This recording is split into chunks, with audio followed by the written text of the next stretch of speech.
2:30 p.m. Our resource person will join us sharp at 2:30. Thank you. Thank you.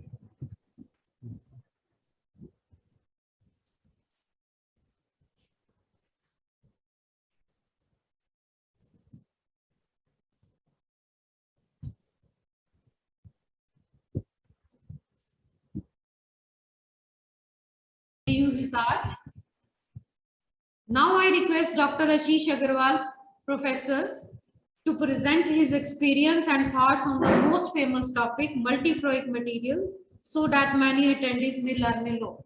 Welcome, sir. Thank you very much for introducing myself to the audience and other faculty members from your university as well. So today I will talk about multiferroic materials.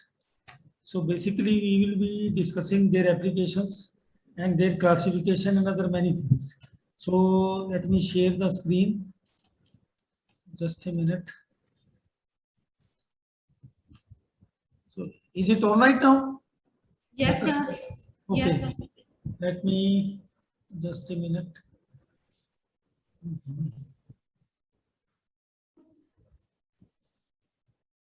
Just a minute. I will share again. Just let me. Just a minute. Just a minute. It's close. I have. But no.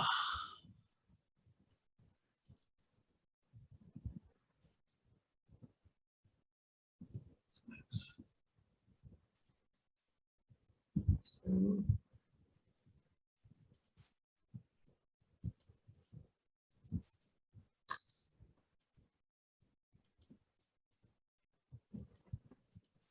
is it visible now or not? No, sir. Just a minute. I think.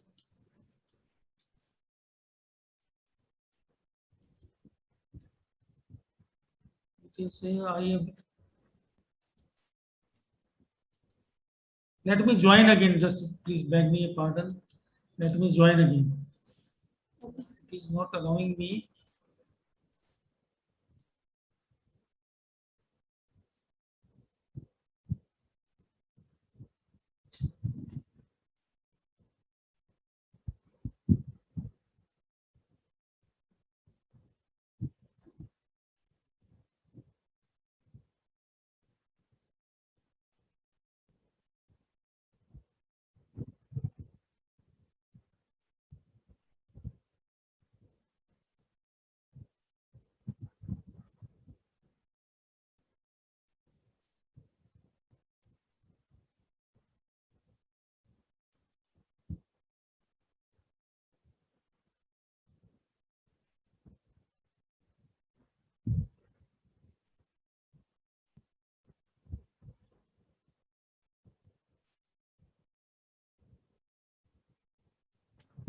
Please allow me to share. It is saying host disabled participant screen sharing.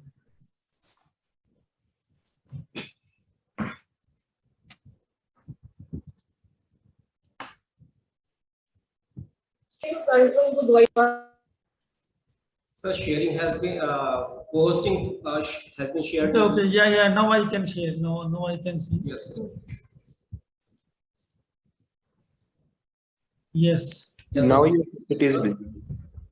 Yeah. Just a minute. You can put on the PPT Yeah. bottom side, sir. Yeah. I think it is visible now. Yeah, fine, sir. Fine. Very good. Continue. So my topic of my talk is multiferroics and introduction, and we will also be discussing their applications. So first of all, this multiferroic term was used by Hans Schmidt. He coined that crystals which are known to be multiferroic if they exhibit more than one primary ferroic order in a single phase. So this the multiferroic term was first coined by Hans Schmidt.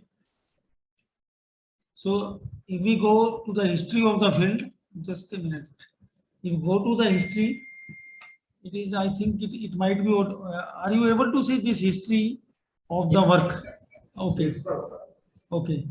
So we know that in present era, three technologies are main. One is information technology, another is biotechnology, and then nanotechnology. And for each of these technologies, their storage and access is of great importance. How do we store the data? Its efficiency depends upon how fast and economic it can be. Most widely, access and storage of information is implemented through binary logic based FERM, that is ferroelectric random access memory, and MRMs, that is magnetic random access memory, and various other auxiliary magnetic memory systems. So we know that FERMs are activated by electric fields, and MRMs are, and other auxiliary magnetic memory units are energized by magnetic field. So what the scientists are doing, scientists are trying to cross couple these two types of memories and energizing fields. The spark for this initiative can be traced way back from Maxwell's equations in electrodynamics. So the first proposal to couple the electric and magnetic fields for tuning the material property was put forward in 1950s. But due to lack of availability of materials exhibiting both ferroelectric and ferromagnetic phases, the idea could not be realized. We were looking for a material which is exhibiting both ferroelectric and ferromagnetic phases simultaneously. So this why it could not be realized? This was due to the apparently different origins of ferroelectricity and magnetism. So we know that magnetism is related to ordering of spins of electrons in incomplete ionic shells, whereas ferroelectricity results from relative shift of negative and positive ions that induce surface charges, which made them mutually exclusive. So these two things are mutually exclusive. Anyhow, in the beginning of 21st century, witnessed the growth of different series of materials with ferroelectric and ferromagnetic coexisting, and the name multiferroic was coined. So many of these multiferroics exhibited magnetoelectric coupling, where electric polarization could be induced by magnetic field and magnetization could be induced by electric field. So it to play between electric and magnetic properties. So first of all, what is the idea of magnetoelectric effect? Suppose we have electric field, magnetic field, and we can apply mechanical stress to a material as well. So if we apply electric field, we know that it results into polarization of the material. If we apply magnetic field, then it results in the magnetization of the material. If we apply mechanical stress to the material, then strain is developed.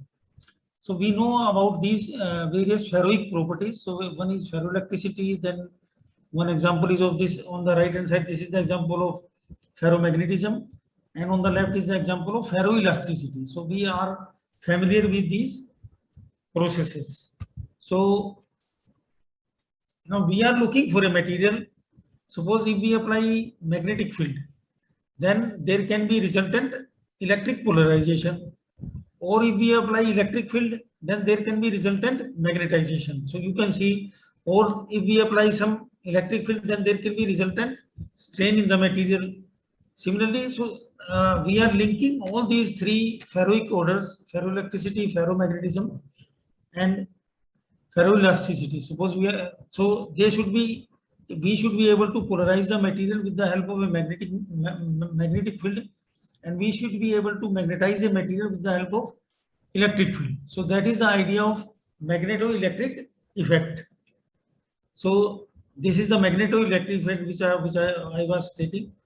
By application of electric field, we should have induced net magnetization in the material, or we can say if we apply magnetic field, then there should be polarization in the material. So that effect is known as magnetoelectric effect. So there are several ferroic orders which are existing in different materials. One is ferroelectric materials. So they possess a spontaneous polarization that is stable and which can be switched hysterically by an applied electric field. We also have anti-ferroelectric materials. They possess ordered dipole moments that cancel each other completely within each crystallographic unit cell. We have ferromagnetic materials, so they possess a spontaneous magnetization that is stable and can be switched hysterically by an applied magnetic field. We have anti-ferromagnetic materials. These possess ordered magnetic moment that cancel each other completely within each magnetic unit cell. So we have ferroelastic materials which display a spontaneous deformation that is stable and can be switched hysterically by an applied stress. We also have a new type of ferroic material, those are known as ferrotoroidic materials. So they possess a stable and spontaneous order parameter that is taken to be curl of magnetization or polarization. By analogy with the above examples, it is anticipated that order parameters may be switchable. Ferrotoroidic materials have evaded unambiguous observation. So there is another class of ferromagnetic materials. So they differ from antiferromagnets because the magnetic moment cancellation is incomplete in such a way that there is a net magnetization that can be switched by an applied magnetic field. So out of these various ferroic orders, 3 ferroic orders are of prime importance. One is ferroelectric materials, the other one is ferromagnetic materials, and the third one is ferroelastic materials. So there is another parameter which is related to this field of multiferroic materials, that is order parameter coupling. So one thing is magnetoelectric coupling. So in case of magnetoelectric coupling, it describes the influence of magnetic field on the polarization. Suppose we want to measure study magnetoelectric coupling, then there is a field. Piezoelectricity is also a order parameter coupling. It describes the change in strain as a function of applied electric field or change in polarization as a linear function of applied stress. Then piezomagnetism, it describes a change in strain as a linear function of applied magnetic field or change in magnetization as a linear function of applied stress. Electrostriction, it describes a change in strain as a quadratic function of applied electric field. Then there is magnetostriction. It describes a change in strain as a quadratic function of applied magnetic field. So these are the various order parameters coupling which may result from these effects. So first of all, just a minute. So this diagram shows, this figure shows the multiferroics can combine the properties of ferroelectrics and ferromagnets. So the blue curve is for, this is typical MS loop you can see, and on the left there is typical PE loop. So for the materials which are showing PE loop, we are labeling them as ferroelectric materials, and those are ferromagnetic materials. So in case of multiferroic, if we draw the hysteresis loop, so on x-axis we can have either E or H, and on the y-axis we can have either polarization or magnetization. So material can be polarized in the presence of magnetic field, and material can be magnetized in the presence of electric field. So this overlap region is known as multiferroic region. Let me illustrate it further. Just a minute. So the question is, one basic question is, why there are so few multiferroic materials? Every material is not a multiferroic material. So some idea has been given in previous slides. Say for a material to be magnetoelectric multiferroic, it must simultaneously be ferromagnetic and ferroelectric. Therefore, it's allowed physical, structural, and electronic properties are restricted to those materials which show both ferromagnetic and ferroelectric phases. So, as we know by definition, a ferroelectric material must be an insulator. Ferromagnets, although are not required to have specific electrical properties, are often metals. So in usual perovskite based ferroelectrics like AbO3 type ferroelectric materials, the ferroelectric distinction occurs due to displacement of B site cation with respect to the oxygen octahedral case. Here the transition metal ion B requires an empty D shell since the ferroelectric displacement occurs due to hopping of electrons between B, D and oxygen P atoms. This normally excludes any net magnetic moment because magnetization requires partially filled D shells. However, partially filled D shells on the B side reduces the tendency of the perovskite to display ferroelectricity. So, if suppose we have a AbO3 type perovskite material, so it is not possible to get both ferroelectricity and ferromagnetism in the same material. So these are limited in number.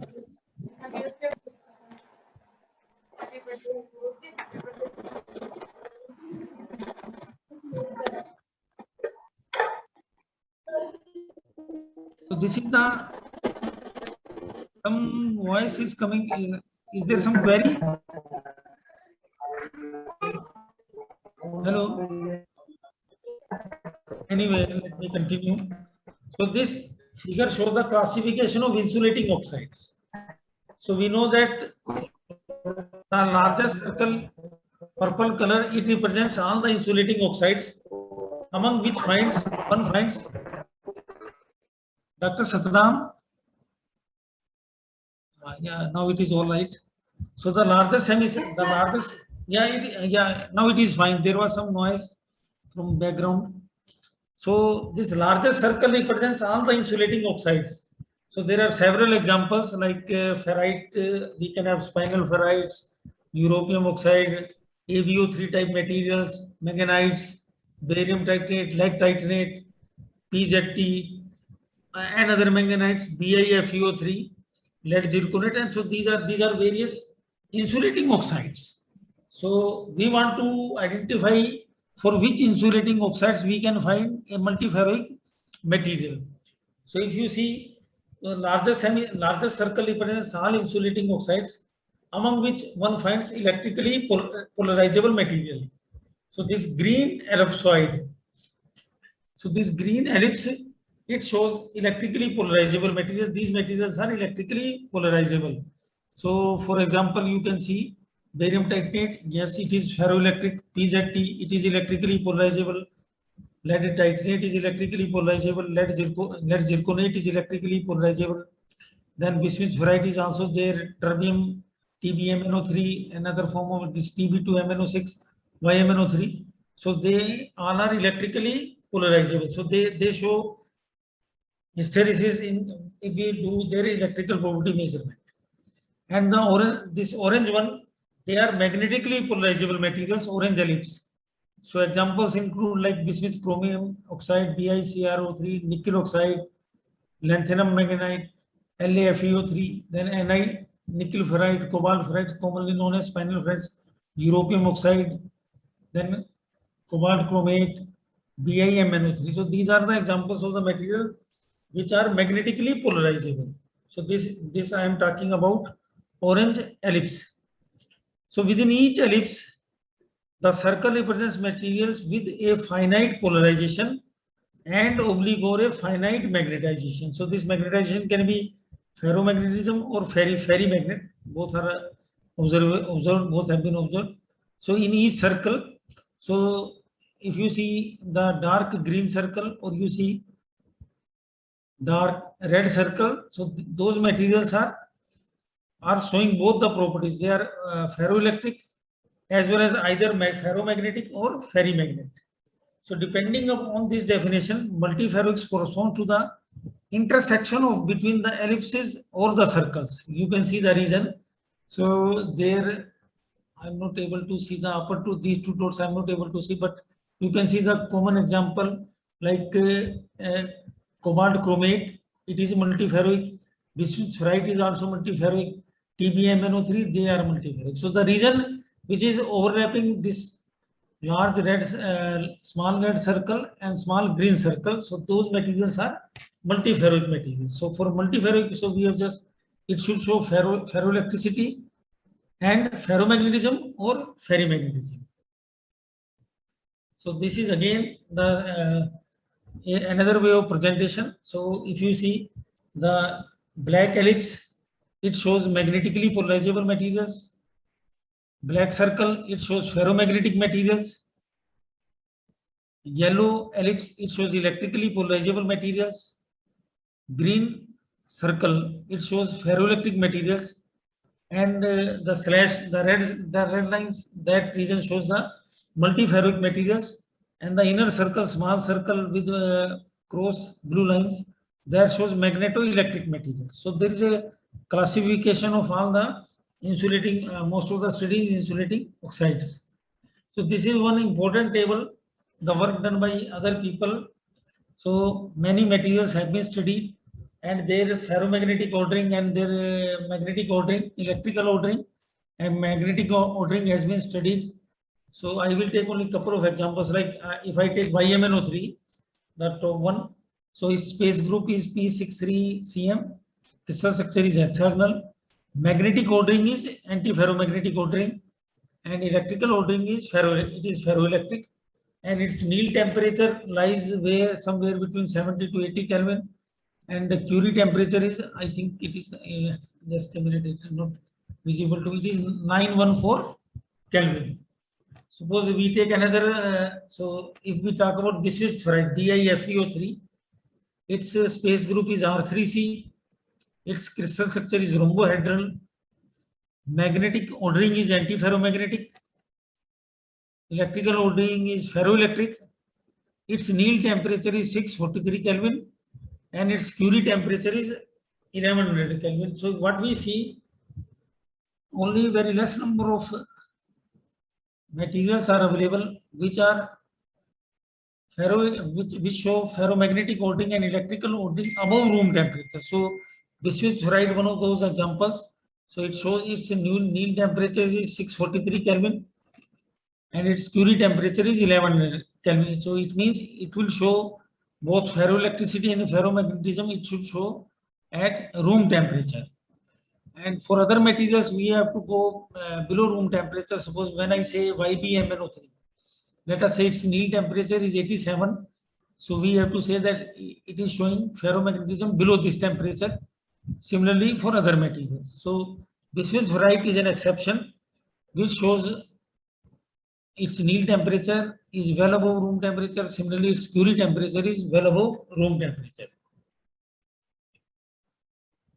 There is another important aspect in case of multiferroic materials. Symmetry is very important.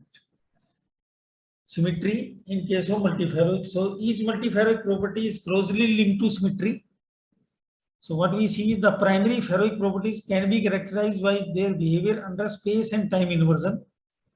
So it is known that space inversion reverses the direction of polarization while leaving the magnetization invariant. If we carry out the space inversion, so direction of polarization will reverse and magnetization M will remain invariant.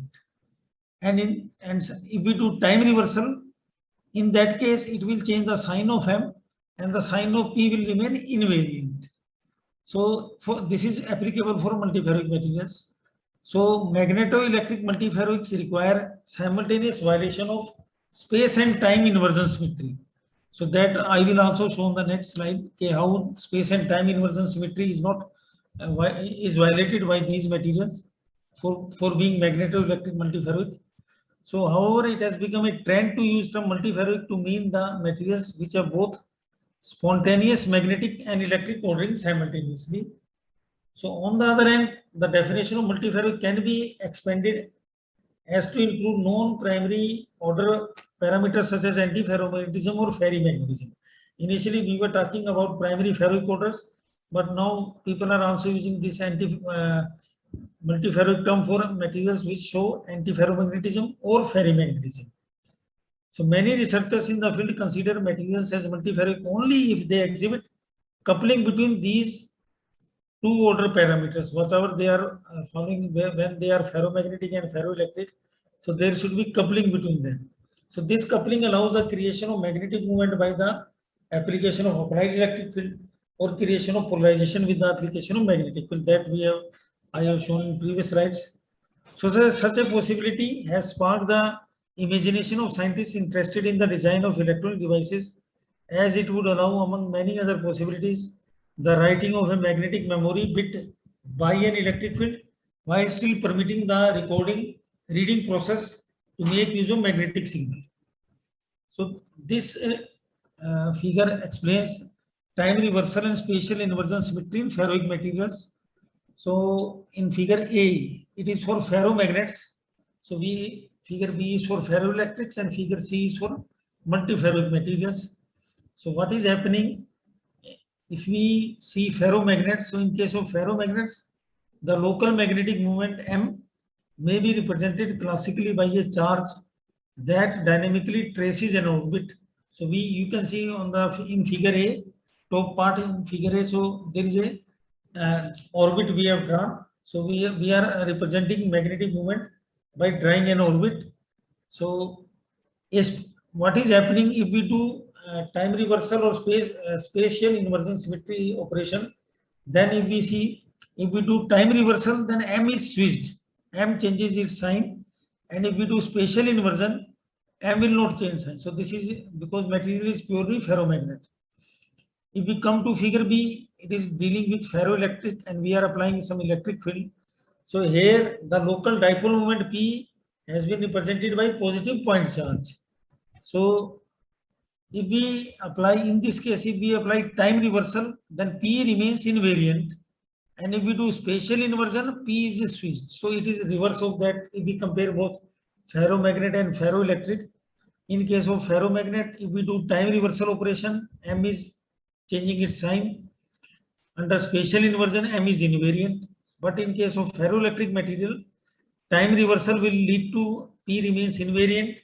And for spatial inversion, P is switched, P changes its sign. So if we combine these two figure, if we combine the results of figure A and B, so that if we are dealing with multiferroic materials, suppose, so they show both ferroelectric and ferromagnetic process, neither symmetry. So you see, in case of time reversal, M is switched, P remains invariant. For spatial inversion, M is invariant and P is switched. So multiferroics are both ferromagnetic and ferroelectric possesses neither symmetry. So because it is switching is taking place between different magnetic moment or dipole moment. So now I come to types of multiferroics. There are basically two types of multiferroics, type 1 and type 2. So we must know if we are dealing with materials, then we must know whether it is type 1 multiferroic or type 2 multiferroic. So in type 1 multiferroic, electric and magnetic properties are different origins and has two separate order parameters. So they are labeled, sometimes labeled as split order parameter multiferroics. They are also called as split order parameters. So they are type 1 multiferroics.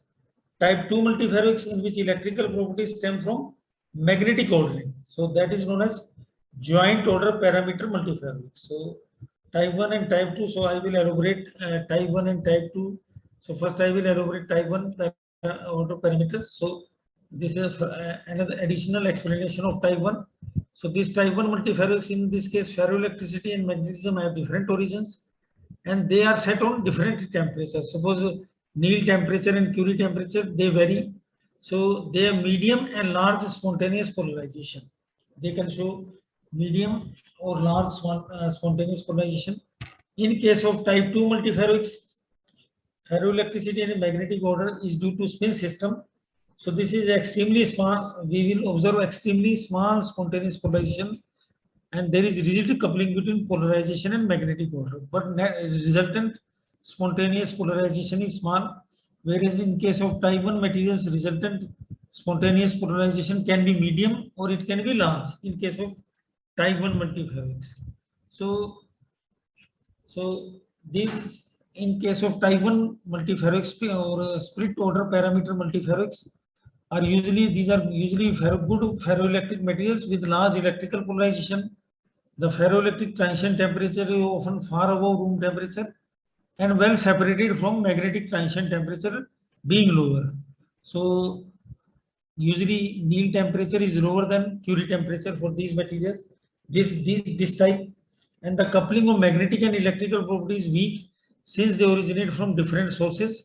So several main groups of type 1 multiferroics are known and 4 are prominent, which I will elaborate. So there are several types of type 1.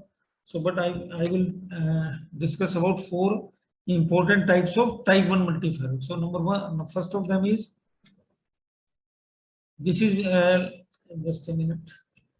So this is for the perovskite material. So we know that there is a very large family of composition, ABO3, where A and B each represent a cation element or a mixture of 2 or more elements or valencies. So two different views are presented in the figure A and B. So it is ABO3. So it is ideal cubic. It is drawn for ideal cubic perovskite structure. The B atom, the grilled pattern, is at the center of the octahedron, oxygen atom, and the A atom, the dash pattern, has 12 oxygen first neighbor. So this is one example. So there are several ABO3 type materials which are type 1 multiferroic materials, because their Curie temperature and Néel temperature, they are far different from each other. and sometimes like bismuth ferrite is belongs to this type 1. So bismuth, I will talk about some results of bismuth ferrite. So that belong to this type of multiferric material, type 1. Another example is, just a minute. So here again AbO3 type. So here the red spheres are oxygen atoms, the blue spheres are B atoms, and the green spheres are A atoms. So larger one. These larger spheres are A atom. The smaller one, smaller to that is a blue sphere are B atoms, and red spheres are oxygen atoms. So they all are type 1 multiferric. So I can skip this one. This is for bismuth ferrite. So again, so this is another example. So let us come to one of the most popular. Just a minute. One of the most popular multiferroic material, bismuth ferrite. So on the right, if you see, bismuth is at the center, and then there are titanium ions and oxygen. So we have lone pair of bismuth ions, so which is shown with yellow region. So in case of barium titrate, we all know most of the it is ferroelectric because of distortion of displacement of B side cation titanium with respect to oxygen octahedral case. So in case of bismuth ferrite, I am reading this red lines.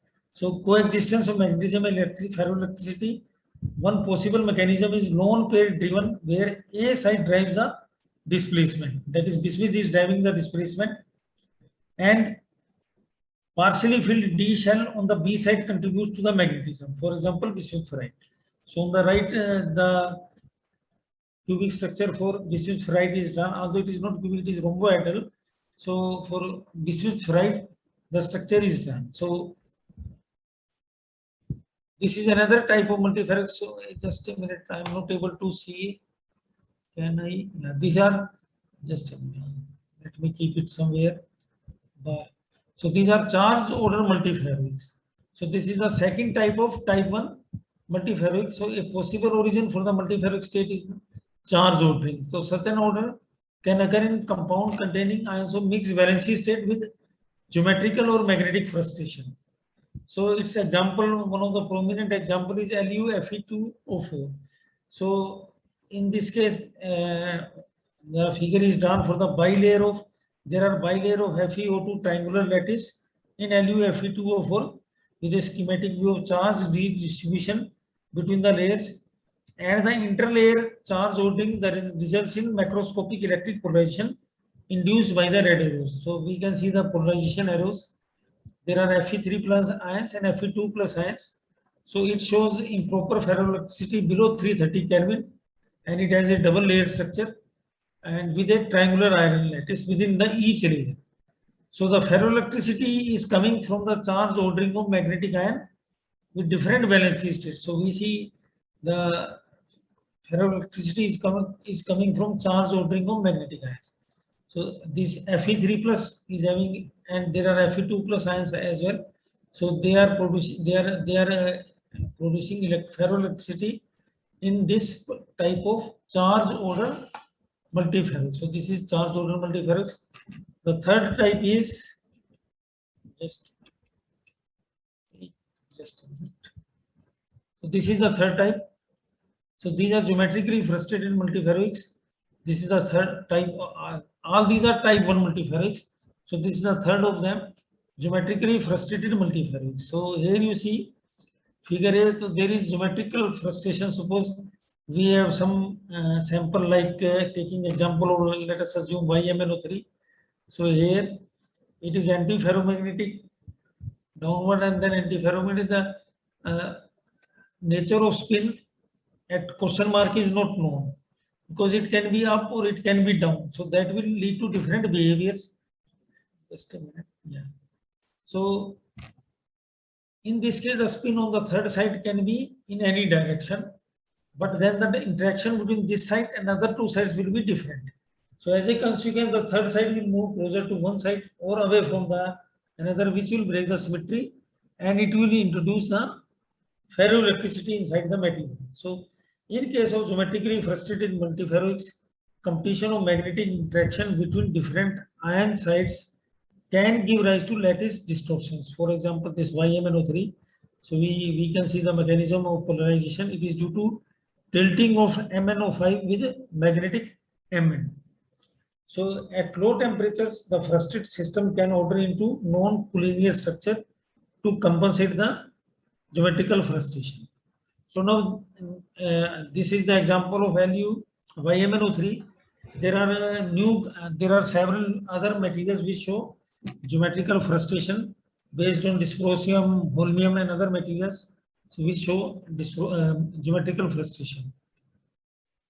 Just a minute, the next. So other possibility of type 1 is strain-induced multiferroics. So here, if we have thin film heterostructures of bismuth ferrite or strontium titanate, the electrical and magnetic properties can be mechanically coupled. So we have to mechanically couple both the electrical and magnetic property. Such strain-induced multiferroics are based on magnetoelastic and magnetostriction effects in which an applied magnetic field will change the lateral dimension in one of the layers. So coupling between mechanical interface induces strain in the second layer, which may give rise to electrical polarization. So in these different four cases of type 1, we have seen how electrical polarization can be induced in these materials. So now I come to type 2. So the joint order parameter multiferroics. So these materials show less polarization in comparison to type 1 multiferroics. So in these, the ferroelectric properties derive directly from the magnetic long range ordering, and the coupling between the electrical and magnetic properties is inherently strong. Magnetoelectric coupling is strong, but net polarization is weak in these materials. So such magnetically driven multiferroics are found among insulating transition metal oxides with competing interaction and frustration, in which magnetic ordering favors complex magnetic structures, like for example a cycloidal spin spiral. So electrical polarization can occur at the magnetic phase transition temperature, and materials can be described by one joint order parameter. Unfortunately, the magnetically induced polarization is usually weak and several orders of magnitude smaller than type 1 material. So magnetically induced polarization is quite weak in type 2 multiferroics. So a condition for a spontaneous electric polarization in these materials is the breaking of inversion symmetry, which is accomplished via magnetic ordering. Just a minute.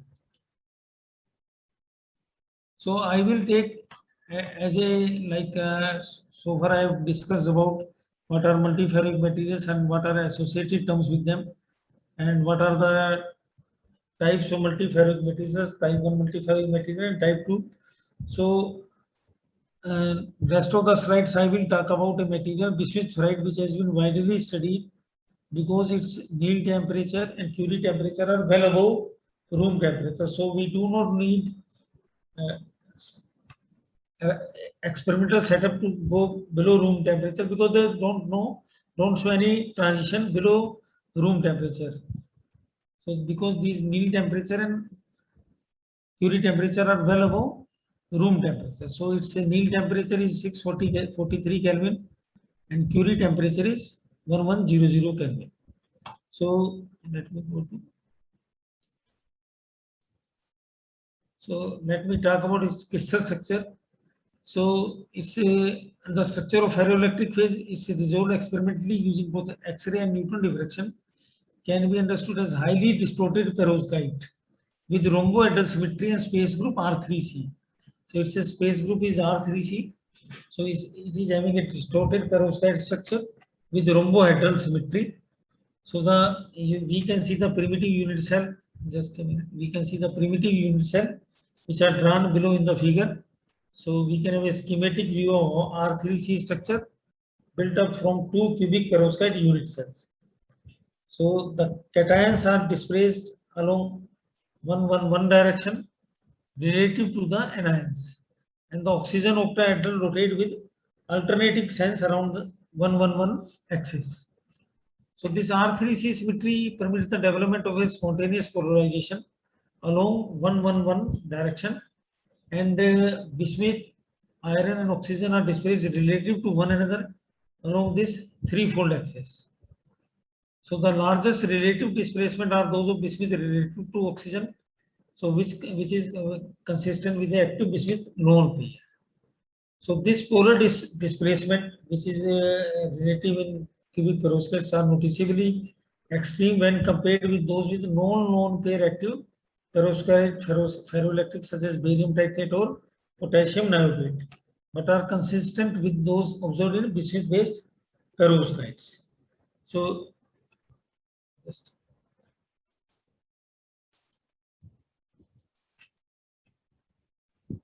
so then it is the also hexagonal unit cell of bismuth ferrite is shown in this diagram. So this figure shows unit cell with its hexagonal representation. So I think I should skip this one.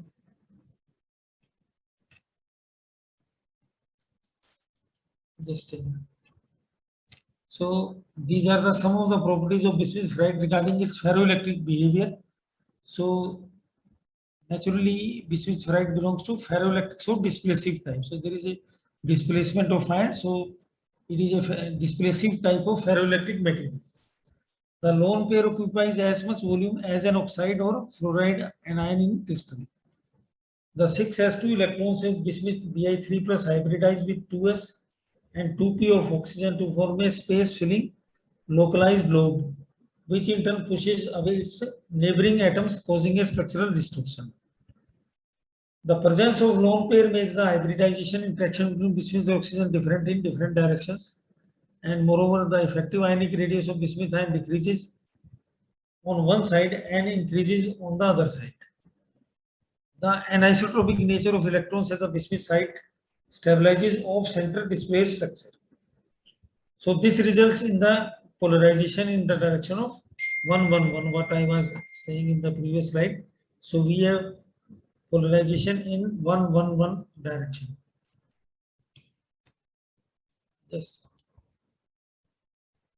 So that was regarding the some ferroelectric behavior of the bismuth ferrite.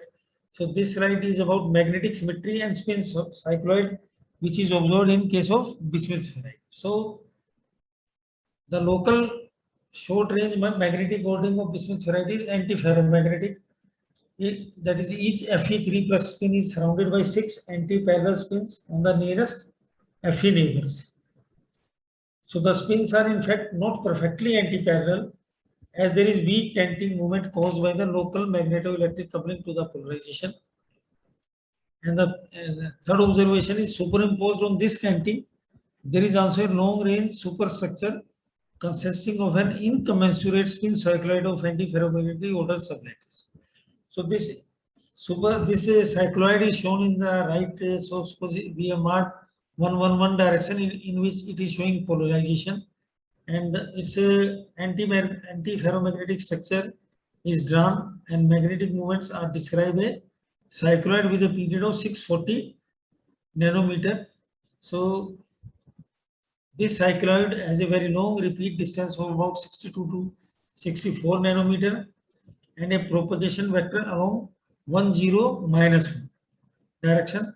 The magnetic easy plane, the plane within which the spin rotate, is defined by the propagation vector and its polarization vector. So these two slides, the previous one and this one, talks about why it is ferroelectric and why it is showing some net magnetization. So, but this net magnetization vanishes when we talk about it, because we have spiral spin structure. So what happens? Its net magnetization moment is sometimes becomes 0.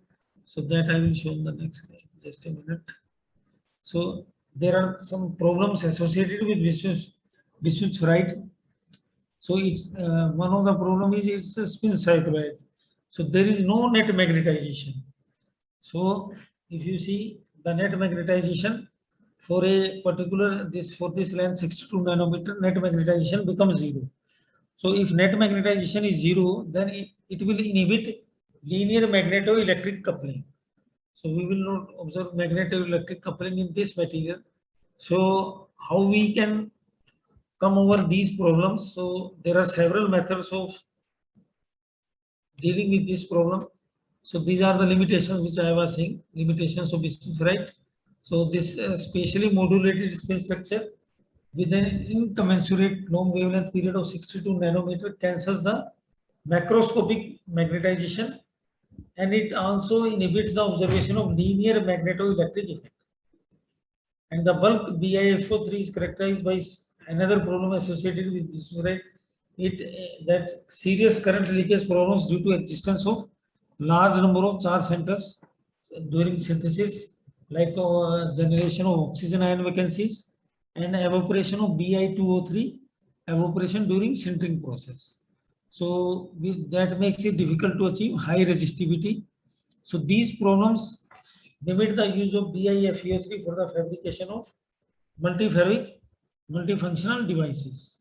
So these problems can be overcome by adopting various strategies. So these are the possible solutions.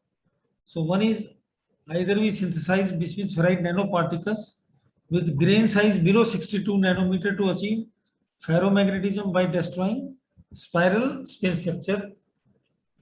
The second possibility is depositing ultra thin layers of ultra thin BiFeO3 single layer of multi-layer films to enhance ferroelectric property. The third way is to fabricate high quality single crystal of bismuth ferrite to solve non-stoichiometric problem, because of generation of oxygen vacancies, stoichiometry is disturbed.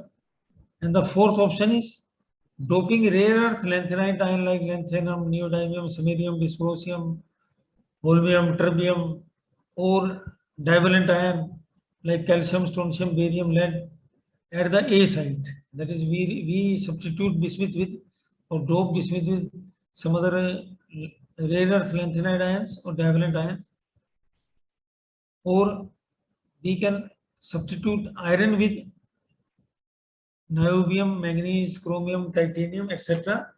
for substituting at iron place. So there are at our lab in Hisar, there are several students are have worked on bismuth ferrite, and they have doped it with different type of cations at A position and at a bismuth site as well as at iron site, and we can also make composites for improving the properties. So I am sharing some of the results.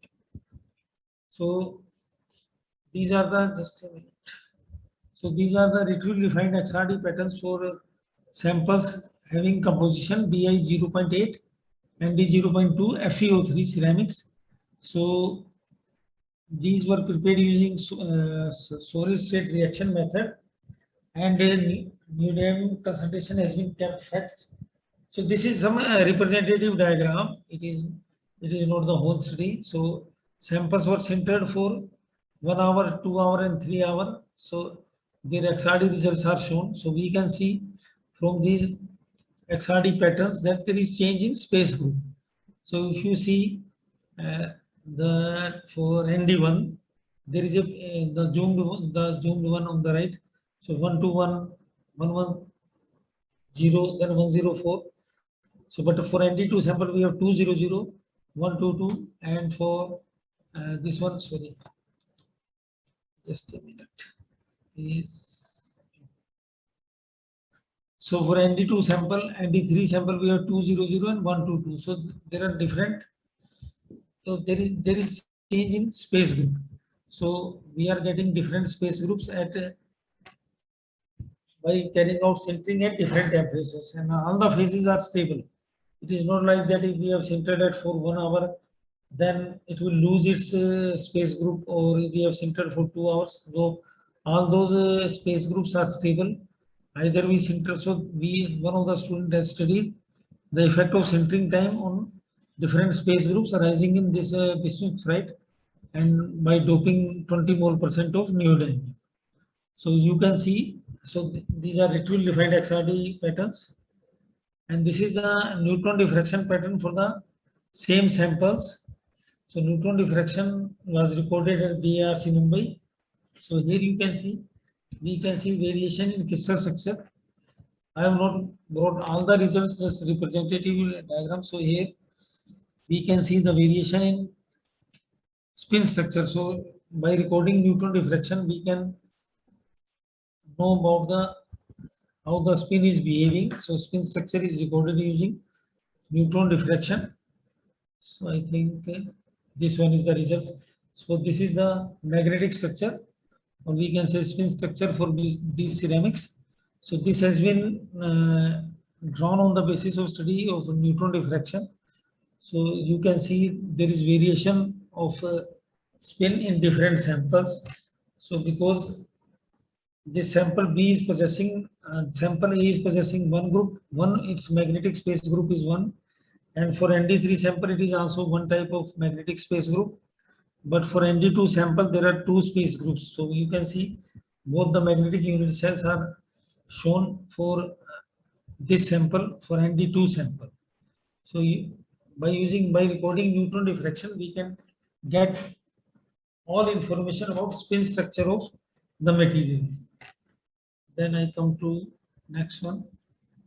This is for another sample, like again bismuth Bi, it should be 0.8, Bi 0.8, Pr 0.2, FeO3 sintered for 1 hour, 2 hour and 3 hours.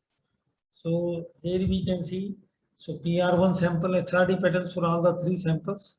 So we can see there is, if you see the inset of all these figures, 3 figures, PR1, PR2, PR3.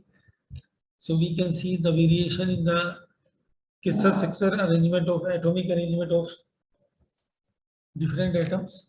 So atomic arrangement is changing and space group is changing.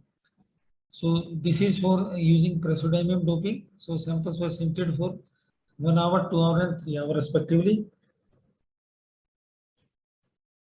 And these are the electron density contour maps for Bi 0.8, PR2 for these previous samples.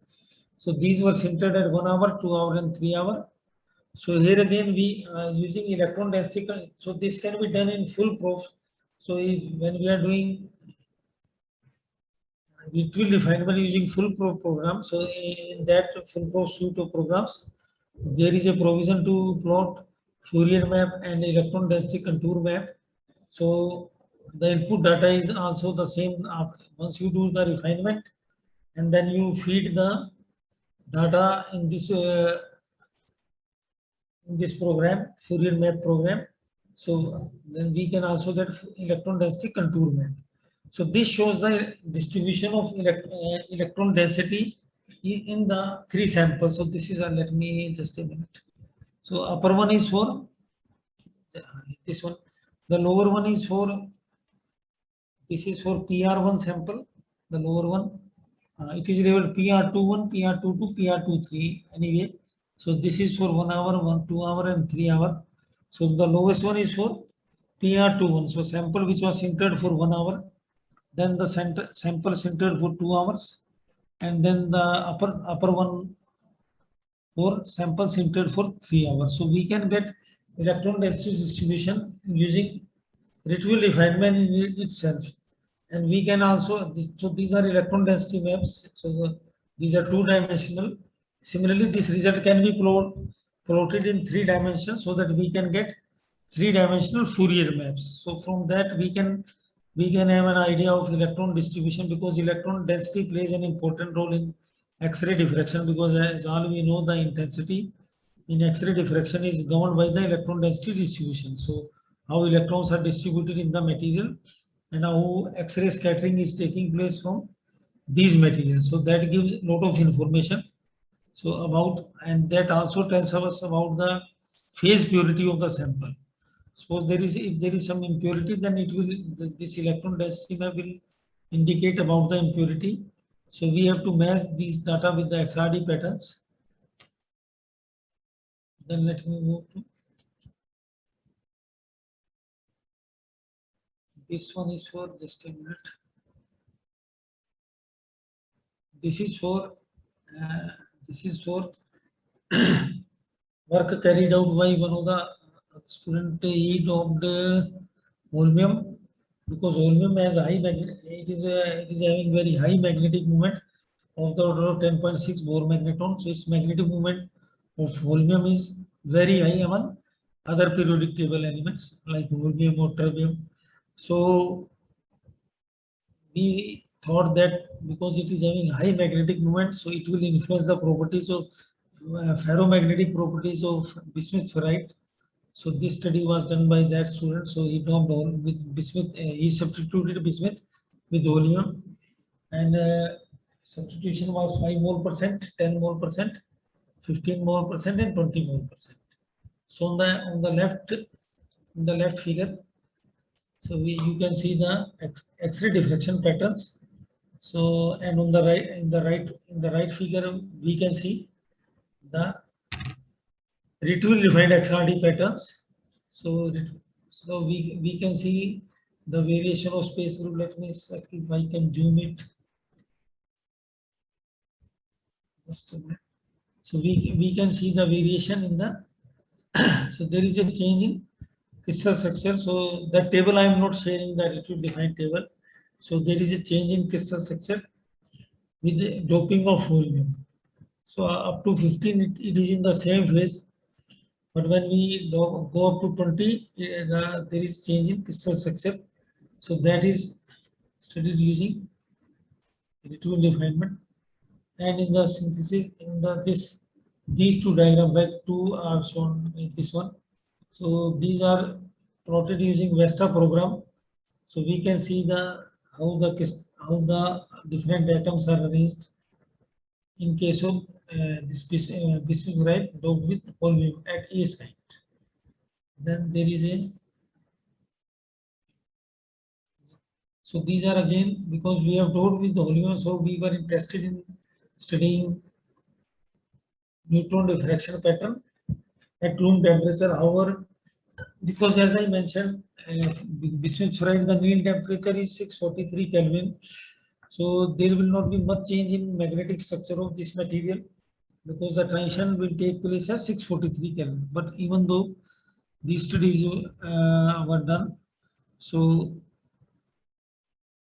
neutron diffraction was recorded at room temperature as well, and at 6 Kelvin, and there was it was observed that there is no variation in magnetic structure of the material if we cool it down from 300 Kelvin to 6 Kelvin. So similar, like, but for these 5 samples, there is different behavior. You can see for 1 and 2, if you see, let me, for this one, x is equal to 0.05 and x is equal to 0.10, the spin structure is same, the neutron diffraction patterns are same, but if you see from the Bragg position, in this case there are 2 set of Bragg planes, and in this case there are 3 Bragg in the figure. X is equal to 0.10. There are 3 set of Bragg planes. I have brought these. I am sharing this diffraction pattern. I have not at present. I don't have the tables with me. So spin structure is shown in this upper part and in the upper part. And if you see the figure B, figure C, for x is equal to 0.15. So the fitting was done by using 4 types of there are 4 Bragg positions. So there were 4 space groups for which fitting was done. So for sample 1, there was 1 space group, 2 space groups, and for sample x is equal to 0.10, there were 4 space groups, and for sample 0.15, there were 4 space groups, and similarly for sample 0.20. So their magnetic structure is spin structure is also shown in the inset. So you can see for a figure sample 5 mole percent and 10 mole percent, they are same, and for sample 15 mole percent and 20 mole percent, the spin structure was same. So there was a phase transition from when we moved from x is equal to 10 mole percent to 15 mole percent. So there was because with increase in volume concentration, there was change in magnetic structure of the material. Let me go to the next one. Just a minute. Just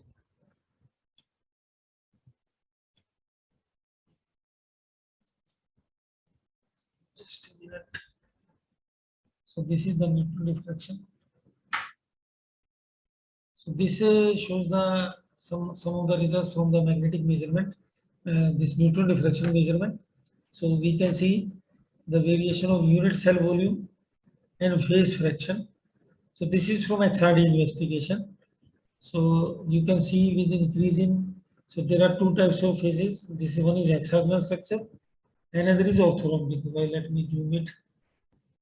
This one, this figure left one. So hexagonal, it is decreasing with increase in the concentration of volume, and for orthorhombic phase, it goes through a maxima and then it decreases. And in case of phase fraction, if we talk about phase fraction, so it is shown over here. Hexagonal phase, earlier it was 100%, and for x is equal to 5, there was no orthorhombic phase structure, but when we doped the molecule with x is equal to volume is 10%, then there is some orthorhombic phase fraction, and hexagonal phase fraction is quite high, up about 90, and similarly for 15 and similarly for 20. So these phase fractions, so hexagonal phase fraction has decreased and orthorhombic phase fraction has decreased. Let me go to the, so this slide,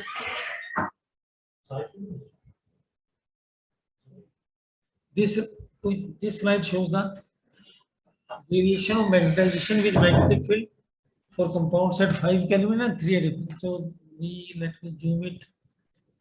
This is for study. Let me talk about room temperature first. So this is for room temperature. These are for volume samples doped with 5%, 5 more percent, 10%, 15% and 20% at room temperature. So we have magnetization and the magnetic field, magnetization on the y-axis. So this is MS loops. So the applied magnetic field was up to 50 kiloparsec. So these were also recorded in BRC.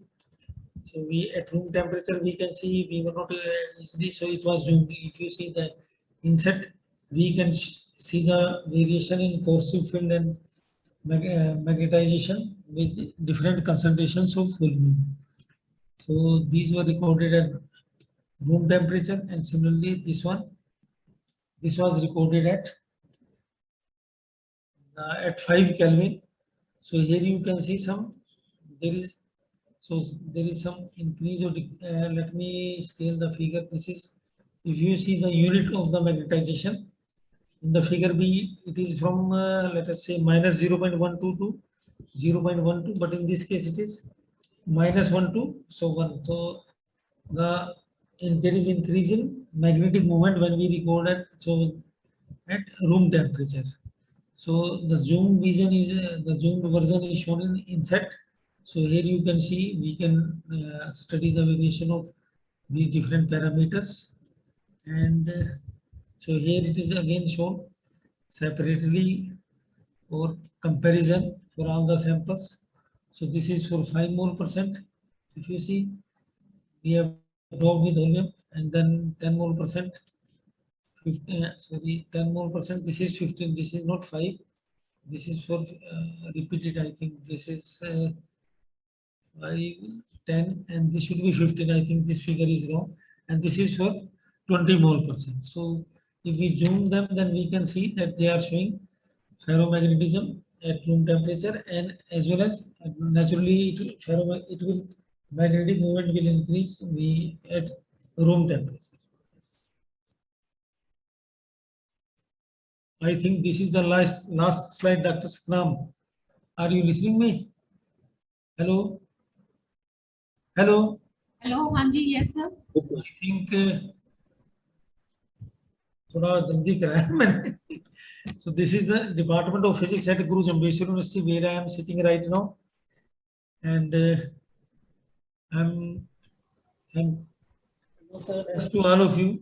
I think, but time was definitely from 4:30. I think थोड़ा जल्दी. I was bit in a hurry. I don't know why. No issue, sir. Please take questions. Yeah, I can take questions. If they are in chats, then definitely let me see. Hello, am I audible, sir? Yeah. Okay, good afternoon, sir. I'm Dr. Somodit Sutradhar from Amity University, Kolkata. Okay, yeah, please. So, sir, I have one question. Yeah. Can you please tell us about the importance of multi-phase, multiferroic material over single-phase multiferroic? Yes, I have got, because just a minute, let me go back. Because you see, I'm just randomly I have stopped it, because you know, the multiferroic materials, there are several strategies to prepare multiferroic materials. One I have discussed bismuth ferrite.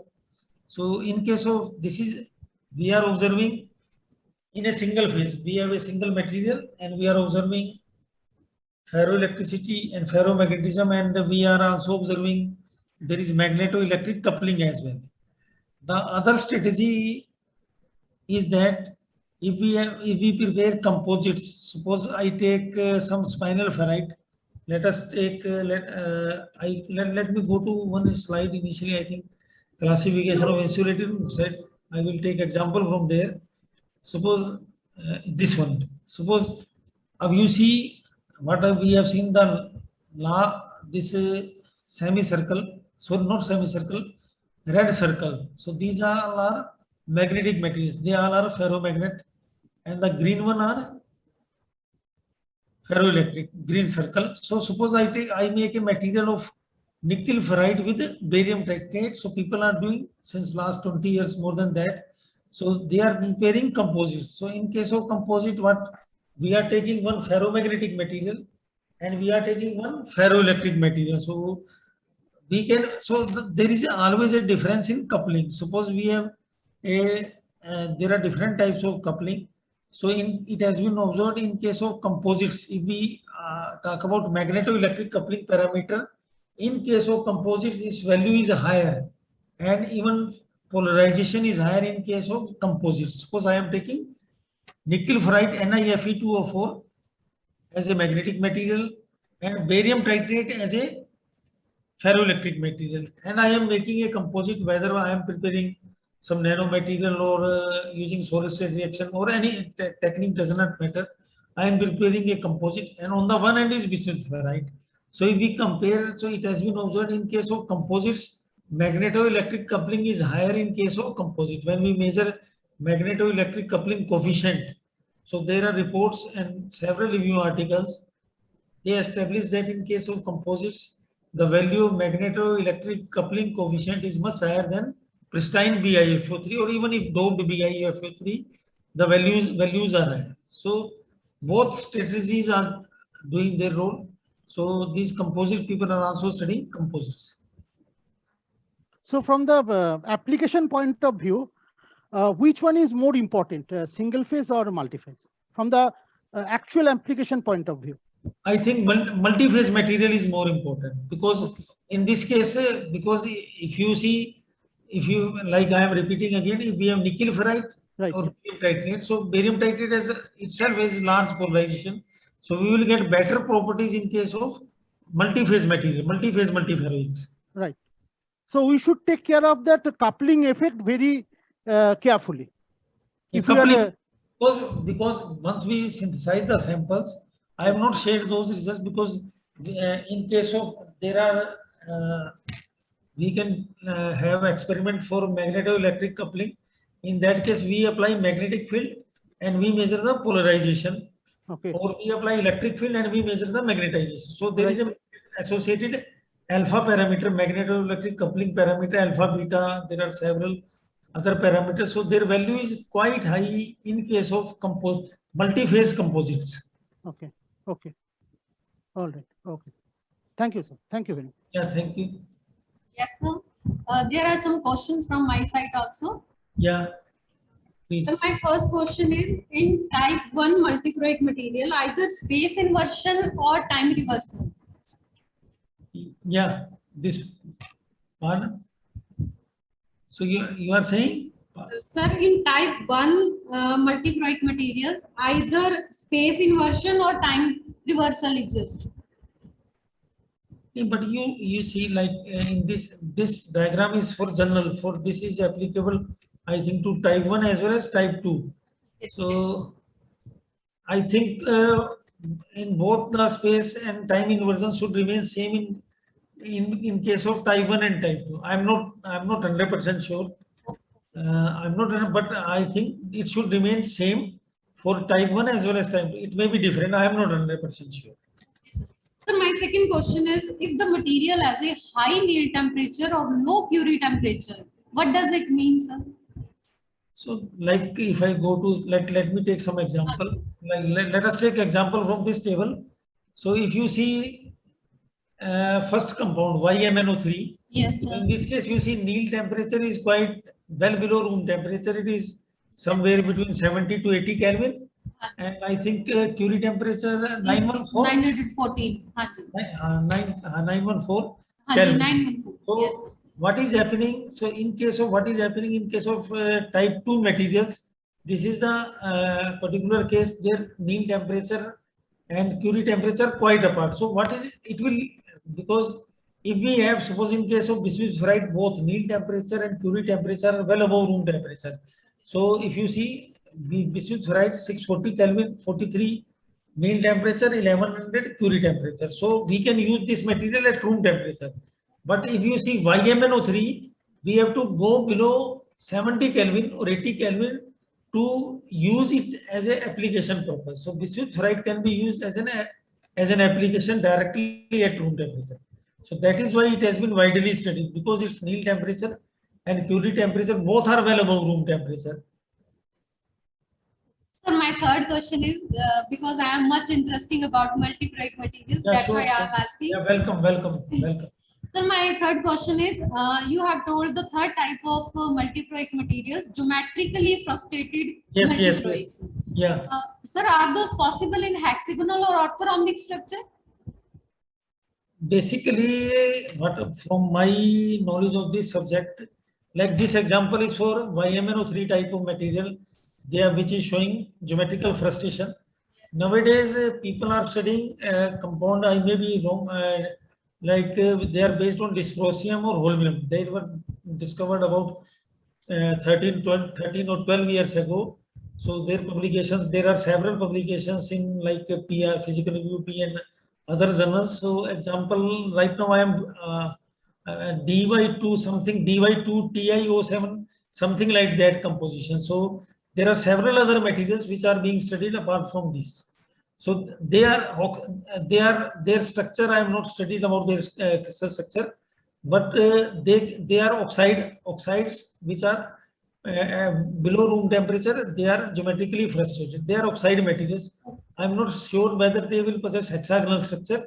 That is not there, but they are still being studied like this quantum spin liquid materials. So they are also being studied at below room temperature, and they possess hexagonal crystal structure.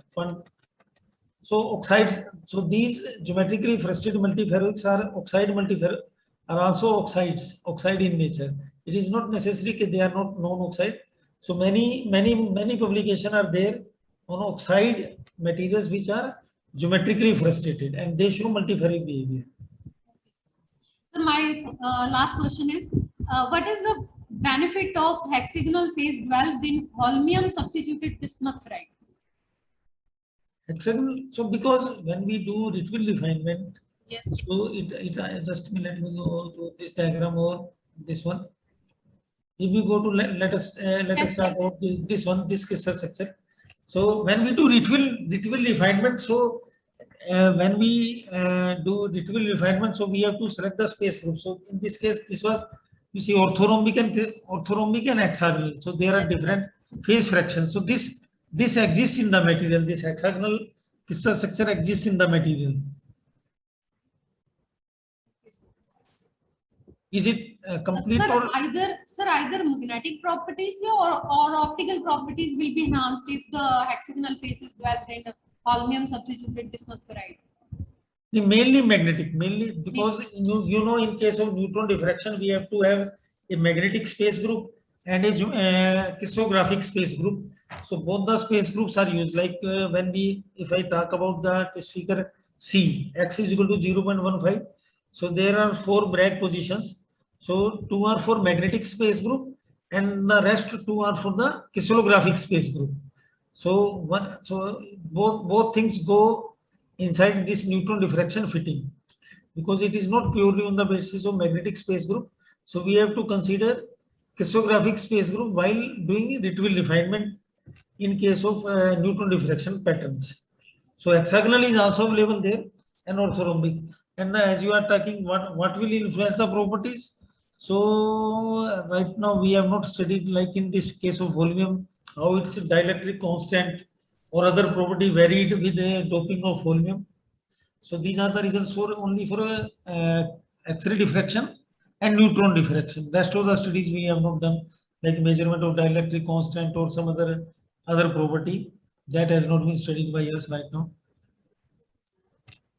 Thank you, sir. Thanks a lot of sir for sparing your valuable Thank you very time much. for us. Thank you very much. Thank you, sir. Thank you. Dear participants, we will meet again tomorrow at 9:30, and Dr. Ravi Bhatia will join us tomorrow for the 4th session of the 2nd day of the Atal online FDP. So ma'am, can we get the videos, all session videos? Yes, sir. Can we get all recorded videos? Sir, Today's we will provide it later. Okay, ma'am. Thank you. Good evening, Professor Jasbir. Yeah. Good evening, sir. How are you? बढ़िया sir, बढ़िया. आप कैसे हैं sir? ठीक है sir, बढ़िया है. Yeah, मैं thank you. थोड़ा- Yeah, पहले this girl actually belongs to a place near your place. She belongs to Sarsa, and probably she can take a lot of help from your side, right? Yeah, in our university there are a lot of facilities. Yeah. Except magnetic properties, all other study can be carried out here. For material science, we have Raman microscope, we have FESAM. Okay. But you are having Central University Batinda besides you. I think it would be Yeah, Central University of Punjab is there yeah, Punjab Central University. because we are able to do some kind of measurements here in the lab, like dielectric, ferroelectric, and other Yeah, things yeah, that we do. Yes, But yes. for factorization purpose, these things are not enough. I mean, you'll have to go in for SEM and other things. Yeah, Sam is there. Sam is there. Raman microscope we have also purchased. So Vitec Raman microscope that is working in which you can even do Raman imaging, 2D Raman imaging, 3D Raman imaging. So that in Central Instrumentation Lab. So because XRD and all other things, they are common. They are available in. They are very common. But They are very common. since our university is in infancy, Yes, we are yes. yet to. We did plan to have a central instrumentation facility, but right now we are yet to receive some grant or something. Yeah, what I see in Haryana and Punjab, no university has PPMS, which should be there for neither in this facility at Punjab University Chandigarh. PPMS is must for in material science, because you know several properties can be done using this PPMS, but that is nowhere in Punjab. VSM is there. VSM is there at several places in Punjab, in Thapar, Amritsar, at many places. But no one has purchased. There can be an effort that a combined pool of funds we can make, and at a central place in Haryana, Punjab, because it is very difficult to access the facilities which are there in Delhi. Sometimes it becomes difficult to access. Thank you very much, sir, for Thank you, sparing thank you. time and for interacting. I don't know Satnam is there, but I was expecting I will finish in 1.5 hours, but I think I was quite fast. I'm नहीं, but बहुत बढ़िया था sir, बहुत बढ़िया था. And, thank you so much. Let's we'll try to work collaboratively. I think we can. yeah, sure. I have visited your website today, so I was quite impressed the kind of infrastructure your university is having. So that is a nice place. Thank you, Satnam, and thank you, sir, for giving me an opportunity to interact with you and interact with all the participants. Thank you, Ajay. Thank you so Thank you much. very much, Dr. sir. Salami is working very hard. He Yes. is younger, so I mean, he can do faster and better than us. Definitely. We are spent forces kind of. Yes, yes, yes. Yeah, yeah, Yeah. ठीक है sir. Thank you. yeah. Thank you, thank you. Thank you, sir. very much. Thank you, Thank thank for you, thank you very much. spending valuable time, sir. Okay. Thank you, Satnam.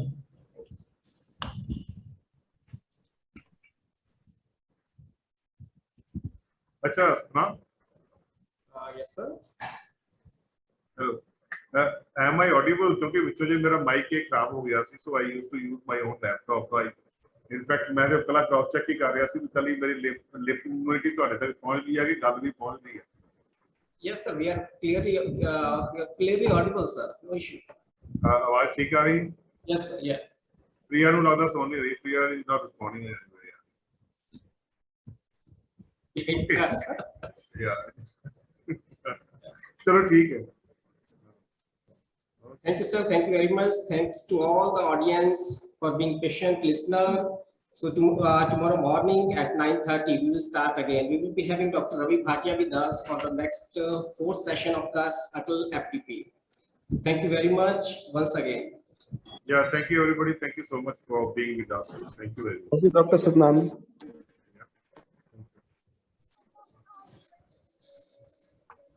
Yes, sir. If any audience, anyone has any question, any doubt, please you can discuss. You can unmute yourself.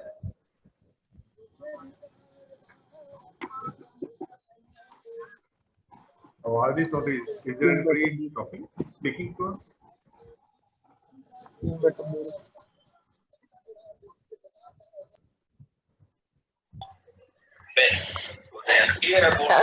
Good afternoon, sir. Actually, in WhatsApp group, Madam has posted that Google form for attendance will be posted. That feedback will be posted. Has it posted, sir? Actually, we will take your feedback 2 times. Actually, this is required for your attendance purpose. And second, you have to give feedback for the complete whole FTP. That's on 23rd. Yeah.